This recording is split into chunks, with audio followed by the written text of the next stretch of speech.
Hello friends, എല്ലാ കൂട്ടുകാർക്കും നമ്മുടെ പത്തരമാറ്റ് സീരിയലിലെ നാളത്തെ പ്രൊമോ റിവ്യൂയിലേക്ക് സ്വാഗതം കേട്ടോ.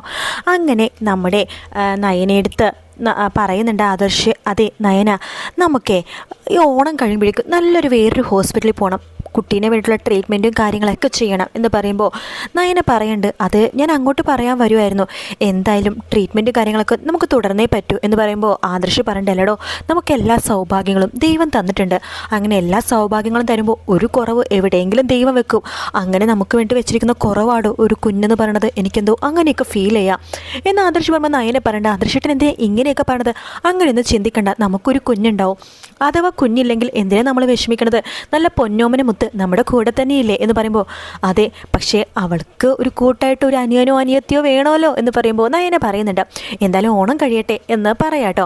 അതിനുശേഷം നയന നിലത്തേക്ക് പോകുമ്പോഴേക്കും അബി ചാടിത്തുള്ളി വരുവാട്ടോ.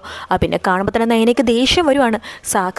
കാരണം സ്വന്തം കുഞ്ഞിന് അവിടെ ആരുടെയോ കുഞ്ഞാണെന്ന് പറഞ്ഞ് തലയിൽ കെട്ടി വെച്ചിട്ട് അങ്ങോട്ട് ഫ്രീ ആയിട്ട് നടക്കുക, എല്ലാവരുടെ വിശ്വാസം പറ്റിയിട്ട്.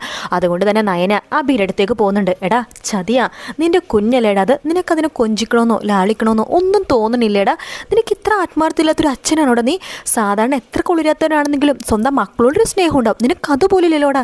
അയ്യോ ഞാൻ അങ്ങനെയല്ലോ ഉദ്ദേശിച്ചത്, എനിക്ക് അവളെ ഭയങ്കര ഇഷ്ടമാണ്, പക്ഷെ അവളെ കൊഞ്ചിക്കണതൊക്കെ നവ്യ എങ്ങാനും കണ്ടു കഴിഞ്ഞാൽ പിന്നെ അത് മതി, അറിയാലോ എല്ലാം, എന്നുവെച്ചിട്ട് നീ നിനക്ക് കൊഞ്ചിക്കണമെന്നൊന്നില്ലേ, നീ എന്തൊരു മനുഷ്യനാടാ, മര്യാദയ്ക്ക് ഞങ്ങൾ പറഞ്ഞത് നീ അനുസരിച്ചോ, ആ കുഞ്ഞിനെ കൊഞ്ചിക്കുകയും ലാളിക്കുകയും ഒക്കെ ചെയ്യണം, ഒരു കുഞ്ഞിന് ഒരു അച്ഛൻ്റെ സ്നേഹം എന്താണോ അത് ആ കുഞ്ഞ് അനുഭവിക്കണം, അതുകൊണ്ട് നീ നാളെ മുതൽ ആ കുഞ്ഞിനോട് സ്നേഹത്തോടെ പെരുമാറണം, എല്ലാന്നുണ്ടെങ്കിൽ നിൻ്റെ ചതി DNA ടെസ്റ്റ് ഉൾപ്പെടെ ഈ വീട്ടിലെ എല്ലാവർക്കും ഞങ്ങൾ കാണിച്ചു കൊടുക്കും.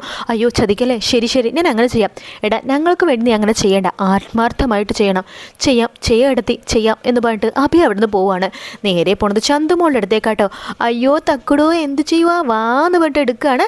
അയ്യോ എന്ത് ചെയ്യുക, കളിക്കുവാണോ, കുഞ്ഞു അവനെ കാണണം, വേണം എന്ന് ചന്തു പറയുമ്പോഴേക്കും എന്നാ വാ എന്ന് പറഞ്ഞിട്ട് കുഞ്ഞു അവരുടെ അടുത്തേക്ക് പോവാണ്. ഇത് കണ്ടോ കുഞ്ഞു അവിടെ ടോയ്സ് ഇതെല്ലാം, ഇതൊക്കെ എടുത്ത് കുഞ്ഞുവിനെ കളിപ്പിക്കുക കേട്ടോ എന്ന് പറയാണ്. അതേസമയം ഇതൊക്കെ ജലജ കാണുന്നുണ്ട്. ജലജ ചോദിക്കേണ്ടേടാ അബി നീ എന്താണ് ഈ കാണിക്കണത്, ഈ കുരുത്തം കെട്ട കൊച്ചിനെ നീ എന്തിനാണ് എടുത്തുകൊണ്ടത്, അമ്മേ എന്തൊക്കെ പറഞ്ഞാലും ഇത് എൻ്റെ ഏട്ടൻ്റെ കുഞ്ഞല്ലേ മെഹും, ഒരു ഏട്ടൻ്റെ കുഞ്ഞ് നിന്നെ ഞാൻ വെച്ചിട്ടുണ്ടടാ എന്ന് പറയാണ്. ശേഷം ജലജ നേരെ പോണത് നവ്യയുടെ അടുത്തേക്കാണ്. ഇടി നവ്യേ, ദേ അബിയുടെ മനസ്സും ആകെ മാറിയേട്ടോ, അവനും ആ കുഞ്ഞിനെ കൊഞ്ചിച്ചുകൊണ്ടിരിക്കുക. ആര്, ആ ചന്തുമോളയോ, അതെ നീ റൂമിൽ പോയി നോക്ക് എന്ന് പറയാണ്. കേട്ട ബാധി കേൾക്കാത്ത ബാധി നവ്യ നേരെ റൂമിലേക്ക് പോയി നോക്കുമ്പോൾ ഞെട്ടിക്കുന്ന കാഴ്ച കാണാണ്.